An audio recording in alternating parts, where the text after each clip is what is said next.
안녕하세요. 보소TV의 오정현 사무장입니다. 반갑습니다. 오늘은 예고해드린 바와 같이 머리부터 발끝까지 각 부위별로 어떠한 장애가 있는지 개념 정리 한번 하는 시간 갖도록 하겠습니다. 상체와 하체 구분해서 영상을 찍을 예정이고요. 여러분들 이 영상이 도움이 되겠어라고 하지만 알아두시면 여러분 사시는데 작은 지혜 아니면 도움이 되지 않을까 싶습니다. 시작하겠습니다.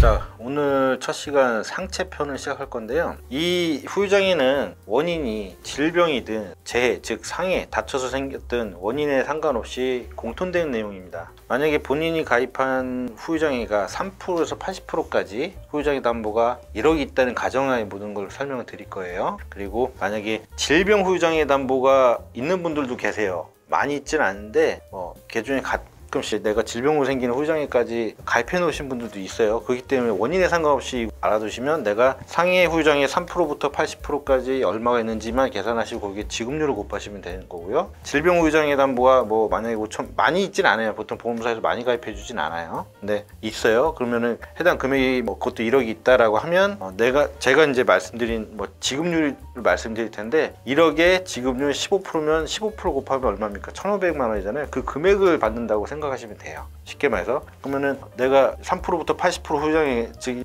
일반 상해 후유장애든 담보 내용은 약간씩 틀릴 수 있는데요. 기본적으로 3%에서 80%에 대한 후유장애 가입 금액이 1억이든 10억이든 10억에 만약에 10%다 그러면 1억입니다. 그렇게 금액 계산을 하시면 됩니다. 참고로 저는 10억 가입해 놨습니다. 제 기준으로도 이따 설명을 드릴 거예요. 약간 재밌을 수도 있습니다. 봐주시면 될 것 같습니다. 일단은 머리를 다쳤을 때, 즉 외상성 뇌출혈이 많겠죠. 아니면은 질병 같은 경우는 자발성 뇌출혈, 혈압이라든지 아니면 내부적 요인에 의해서 뇌출혈이 생겼다든지 아니면은 어떤 각종 다양한 원인, 뇌동맥류 그런 원인에 상관없이에요. 원인에 상관없이 어떤 뇌출혈이라든지 뇌손상이 발생했어요. 그랬을 때 보통 외상성 뇌출혈은 그 예후가 되게 좋아요. 흡수가 잘 되고 해서 후유장애가 남을 일이 별로 없어요. 생각보다 외상성 뇌출혈은. 자발성 뇌출혈은 후유증이 대부분 많이 발생하는데 외상성 뇌출혈은 개중에 예후가 좋아서 후유증이 안 남을 가능성이 큰데 남으면 좀 크게 남겠죠. 왜냐면 그 정도로 이제 중증도의 어떤 중상이 심했다는 얘기니까. 그렇다면은 여기에서는 정신질환이 많이 발생할 거예요. 인지력이 감소한다든지 아니면 치매가 발생한다든지 아니면은 혈관성 치매라든지 뇌혈관 질환 같은 경우는 점점 쭉 이렇게 갑자기 확 안 좋아지는 게 아니라 점점 안 좋아지는 케이스가 많아요. 그러니까 내가 지금은 해당이 조금밖에 없다 시간이 지날수록 장애가 점점 더 심해지는 경우가 있으니까 특히 이제 치매 같은 경우가 그래요. 치매는 나이 먹으면 생기는 거 아니야? 그건 아닙니다. 뇌손상으로 인해서도 치매가 많이 발생합니다. 아니면 정신질환, 즉 갑자기 간질 발작이 생겼다든지 아니면은 인지력 저하로 인해서 어떤 숫자를 못 센다든지 기억력 감퇴가 심하게 왔다든지 어떤 이 뇌손상으로 인해서 오는 어떤 다양한 정신질환 혹은 치매 증상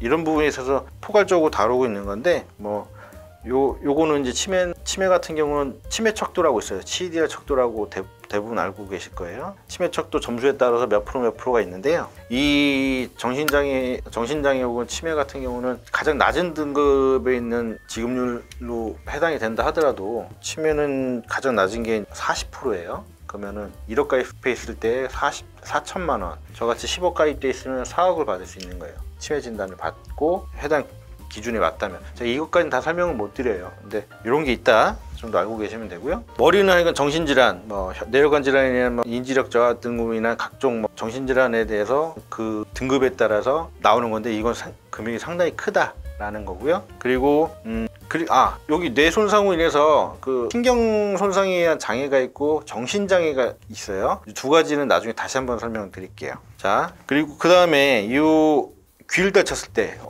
뺨을 맞았다든지 싸웠을 때 특히 청력손실이 많이 발생할 텐데요. 아니면 물론 싸워서 쌍방폭행은 보상 안 해줍니다. 일방적 폭행으로 맞았을 때만 보상해 주는 거예요. 귀가 안 들렸을 때, 뭐 귀가 청력 손상이 왔는데 이거는 단순히 내가 안 들려요 이렇게 손드는 게 있는데, 그 수능 청력 검사라고 했을 때 내가 그 이렇게 손드는 걸 수능 청력 검사하는데 그걸 인정하진 않을 겁니다, 보험사에서. 뇌관 유발 검사라고 해서 뇌파루에서 소리를 감지하느냐 안 감지하느냐 요즘 객관적으로 많이 검사하는 게 있어요. 그걸 하면 딱 나오는 거기 때문에 이거는 굳이 사실 전문가의 손을 빌릴 필요는 없습니다.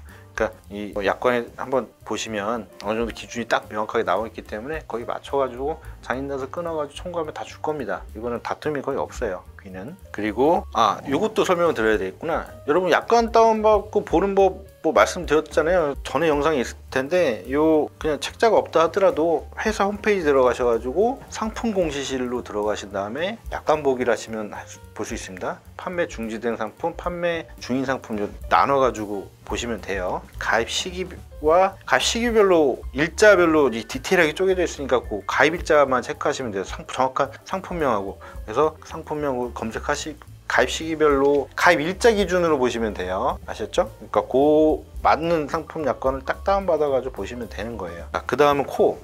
이게 코가 요거는 좀 재밌는 얘기가 많은데, 어떤 사람 예전에 제가 했던 케이스인데 공을 맞았어요. 근데 이게 후각이 상실이 되려면 여기 제1대신경이라고 해서 여기 후각을 담당하는 뇌 손상이 발생하거나 후점막이라고 해서 여기 코에 이게 후점막, 코를 냄새를만 감각기관에 여기 후점막이라는 데서 털 같은 게 쭉 연결이 돼 있어요. 이게 탈락이 되면은 쉽게 말해서 냄새를 못 맡는 거예요. 후각 감퇴로는 인정 안 받습니다. 후각 완전 상실만 인정을 해요. 조금 냄새 못 맡는다고 인정 안 합니다. 근데 이것도 점수가 있는데 이것도 좀 내용이 기니까 전문적인 영역이니까 이건 뭐 그런 자세한 건 넘어가고, 그러니까 이 후각 상실에서는 가장 중요한 건 후각 상실 만 인정이 되고 후각 감퇴는 인정이 안 된다는 거. 그리고 요 일내신경 요 앞쪽으로 많이 다치잖아요, 사람들이. 여기나 아니면 후점막 손상으로 해서 냄새 못 맡는 경우.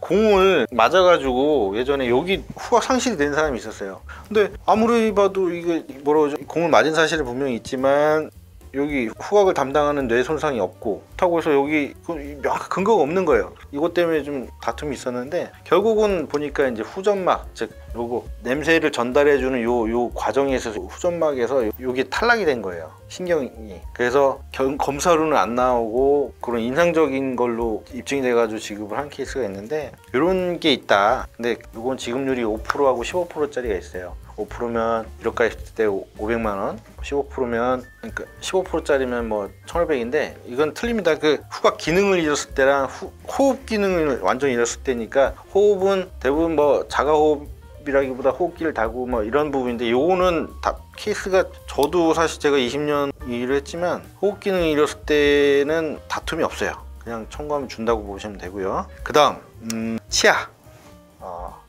치아에 후유장애가 있어 라고 생각하는 분도 있습니다. 가장 많이 발생하는 게 넘어지거나 교통사고나 어떤 폭행사고로 인해서 치아가 부러졌어요. 근데 한두 개 부러지는 거면 장애가 없겠죠. 근데 5개 이상 부러졌을 때, 부러졌다라고 다 그냥 막 뭐 쉽게 보면 영화처럼 무슨 만화처럼 뭐 옥수수 털린다고 그러죠.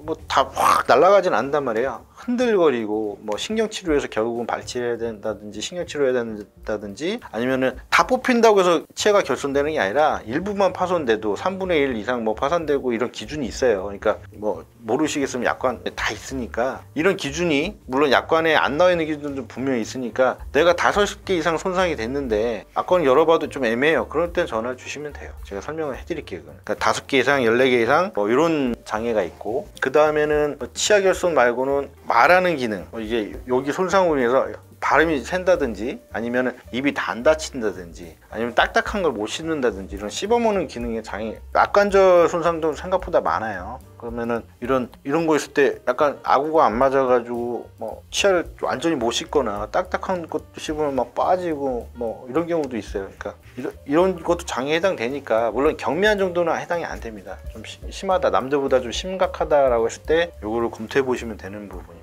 자, 다음은 어깨뼈 골반의 뚜렷한 기형. 이거 골반의 뚜렷한 경우는 골반이 골절된 다음에 이게 많이 틀어져 있는 경우예요. 각도가 생각보다 기준치가 엄격하기 때문에 이거는 거의 힘들다고 보시면 돼요. 뭐 골반 골절돼서 수술했다고 해서 장이 남지는 않습니다. 이거는 거의 기형 각도라든지 어깨뼈도 여기 쇄골뼈라든지 늑골이든 여기도 장애가 기준이 있는데, 이게 보통 뭐 여기 쇄골뼈가 이렇게 있으면 이게 완전 일자로 있는 사람은 없어요. 약간 휘어 있어요. 여기 부러져 가지고 잘못 붙어 가지고 아주 심각하게 손상이 돼서 이게 각도가 많이 휘어 있다, 이럴 때 기형장애가 인정이 되는 겁니다. 뭐 늑골도 마찬가지고, 이런 반대편 항상 인체기관 두 군데씩 있잖아요. 골반뼈도 이렇게 해서 양쪽에 붙어 있는 거니까 이게 심각하게 틀어지거나 여기가 각도가 변형이 심할 때 장애가 인정이 되는 겁니다. 그 다음에 폐, 신장, 혈액투석, 간장, 간식, 방광상실 뭐 이런 부분인데, 이게 뭐냐면 외상으로 인해서 내부 장기가 손상이 됐든 질병으로 인해서 손상이 됐든 원인은 각자 가지고 계신 보험에 담보에 해당되시는 거 보시면 되는 거고, 이 내부 기관, 이 장기 중에 손상으로 인해서 폐를 일부 떼어낸다든지 아니면 간 같은 경우는 뭐 절제를 한다든지 몇 프로 이상 기준이 또 있어요. 그리고 아니면은 이식을 받는다든지 뭐 투석을 받는다든지, 제가 뭐 전에 영상에도 있다시피 투석하면은 질병 후유장애에서는 뭐 대부분 원인은 질병이겠지만 투석함 자체가 75%예요. 후유장애가 뭐 생각보다 이런 장기 손상에 대한 지급률이 꽤 높습니다. 뭐 예를 들면은 이런 거, 뭐 방광상실, 뭐 그러니까 혈투석 75%다. 그럼 저 같은 경우는 뭐 외상으로 인해서 신장이 손상돼 가지고 투석을 해야 된다. 그럼 저는 가입 금액이 10억이니까 어떻게 되겠어요? 7억 5천이 나오는 겁니다, 보험사에서. 이렇게 기준이 딱 명확하게 있으니까 약간 보시면 되고, 그 생각보다 장기 손상에 대한 지급률이 꽤 있다. 그리고 여기에 대한 장애도 분명히 있다. 외부에 들어서 내가 안 움직이는 것만 후유장애가 아니에요. 내부적인 장기 손상으로 떼어낸다든지 뭐 이식을 한다든지 뭐 이런 뭐 위를 뭐 몇 분의 몇을 절제를 했다, 이런 부분도 다 후유장애에 들어가는 겁니다. 그리고 지급률 생각보다 높다라는 거, 그 부분 알고 계셔야 되고, 그리고 뭐 예를 들면 대장암으로 인공항문을 달았다 그러면 그럼 지급률이 30%인데 꽤 높죠. 뭐 근데 이거는 질병 후유장애 담보가 있는 사람이어야 되겠죠. 그 다음에 어깨, 팔꿈치, 팔목, 손가락이 있겠죠. 그리고 여러분들 아셔야 될 게 손가락하고 요 세 부위 3대 관절은 각각 다른 부위라고 칩니다. 한 팔이긴 한데 계열은 다르다고 보셔야 돼요. 손가락 같은 경우는 손가락을 잃었을 땐 당연히 해당되겠죠. 그리고 전에 영상에서도 알려드렸다시피 골편이 조금만 떨어져나가도 장애 검토 대상이니 그거 알고 계셔야 되고, 그러니까 잃었을 땐 당연히 뭐 어디에 잘렸는지에 따라서 보시면, 약관에 보시면 나와 있는 거니까 이건 뭐 엑스레이만 해서 지급해달라고 지급할 겁니다, 보험사에서. 운동장애가 있을 거고요. 이건 10%예요. 5 이렇게 기억하시면 되고, 발가락은 8, 3, 3, 3, 3 이렇게 엄지가 제일 중요해요. 엄지발가락, 엄지손가락이 장애율이 더 높습니다.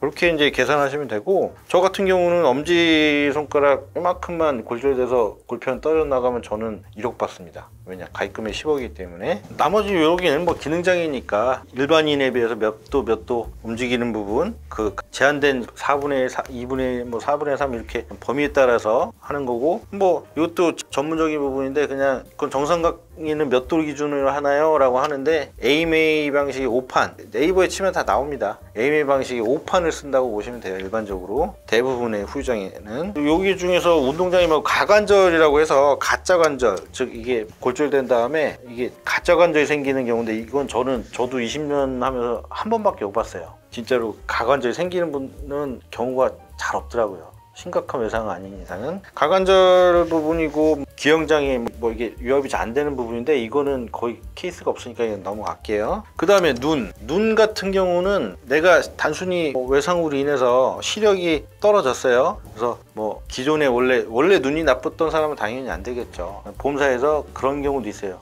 당신 예전 시력을 입증해라. 근데 뭐 내 건강검진도 안 받고 뭐 사실 크게 병원을 갈 일이 없는 사람들은 그 입증할 방법이 없어요. 근데 보험사에서 뭐 그렇게 나간다면은 그거는 걔네들이 주장하는 바지 꼭 내가 그걸 입증해야 되는 건 아니지만, 일단은 말씀드리자면 눈이 멀었을 때는 한 눈이당 50%라고 보시면 돼요. 눈은 사람의 인체기관 중에서 가장 중요한 부분이에요. 그렇죠? 물론 뇌가 정상적이어야 되겠지만, 요거 뭐 정신이 멀쩡하다는 전제하에 눈이 제일 중요한 거예요. 그렇죠? 눈이 안 보이면 제일 힘든 건 사실이잖아요. 그래서 눈 한쪽당 시력 완전히 잃었을 때 50%, 100%고, 그리고 교정 시력별로, 교정 시력이 뭐냐, 안경이라든지 교정 했을 때 최대 시력을 말씀드리는 거고, 안경을 벗었을 때의 어떤 시력은 아니에요. 안경이라든지 어떤 교정 물체가 있을 때 교정 시력인데, 이 기준에 따라서 지급률이 다 있어요. 그리고 시력만 떨어져야지 후유장애가 남는 게 아니고요, 안구 조절이 잘 안 된다든지, 뭐 복시가 생겨서 뭐 이게 물체가 두 개로 보인다든지, 여러 가지 그러니까 물체가 분리돼 보인다든지, 아니면 시야가 좁아지는 경우도 있어요. 드물게 시야가 얼마나 일반적인 사람은 이렇게 시야가 각이 나오잖아요. 근데 시야 각이 좁아지는 경우도 후유장애가 해당됐고, 복시라든지 이런 부분도 있고요. 그리고 사고로 인해서 눈꺼풀의 결손이 생겼을 때, 혹은 뭐 뭐냐라고 할 텐데, 그냥 사고 나서 눈이 잘 안 감기는 경우도 있어요. 다 안 감기는 경우.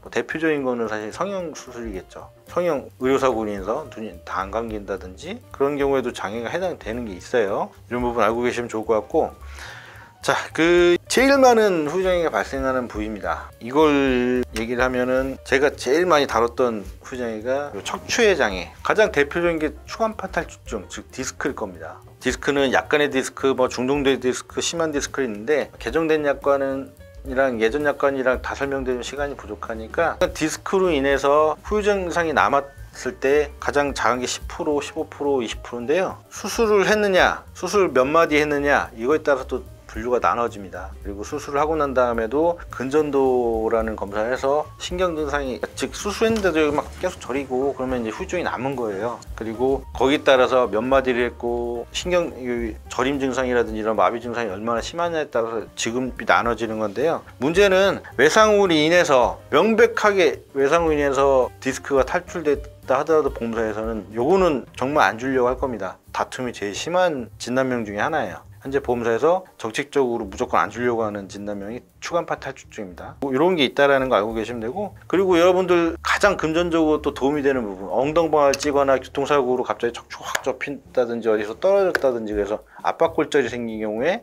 수술 안 했어도 여러분들한테는 제일 작은 게 이제 15%짜리인데, 이게 뭐냐, 척추의 기형장애예요. 15%부터 50%까지 있어요. 골절이 조금이라도 됐다면 15%짜리 해당이 될 가능성이 매우 크고요. 놓치시면 안 돼요. 압박골절 당하셨을 때. 그러면은 저 같은 경우는 1억 5천이 무조건 나옵니다. 바로 숨도 안 쉬고 나올 겁니다. 만약에 수술을 했다, 아니면은 수술 안 한다 무조건 15%가 아니에요. 수술 안 했어도 15%, 30%, 막 50%짜리도 나와요. 그러니까 이런 부분 알고 계셔야 된다는 거. 그리고 어느 정도 이제 제가 부인 다 설명을 했을 것 같은데, 그죠? 처음에 말씀드린 것처럼 정신장애 중에서 신경장애가 남았는데, 즉 뇌 손상 혹은 뇌신경이 지나가는데 다 있겠지만, 대표적인 게 뇌신경이랑 척추신경이 쭉 다발로 내려가잖아요. 거기에 대한 손상으로 인해서 일상생활 기본동작이라고 합니다. 줄임말로는 ADHD라는 건데, 즉 내가 뇌 손상이든 어떤 손상으로 인해서, 신경 손상으로 인해서 일상생활 기본동작 표라는 게 있어요. 걷는 동작, 그리고 씻을 때 내가 어떻게 씻고, 화장실 가서 어떻게 하고, 옷 입고 벗을 때 어느 정도의 내가 도움이 필요한지, 밥 먹고 젓가락질 할 때 어느 정도 내가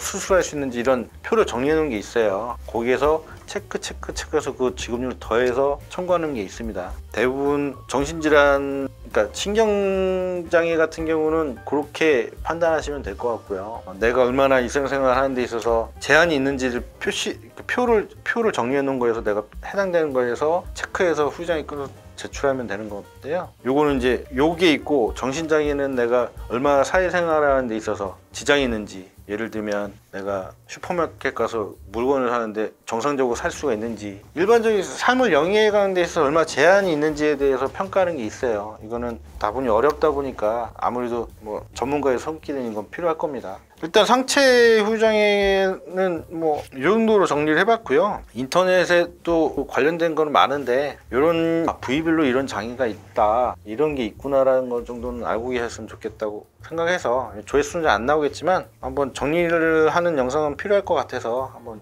오늘 찍어봤습니다. 물론 다음 편에 하체 부분까지 해서 한번 찍어보도록 하겠습니다. 감사합니다. 궁금하신 점 있거나 댓글 달아주시면 제가 성심성의껏 댓글 달아드리도록 하겠습니다. 감사합니다.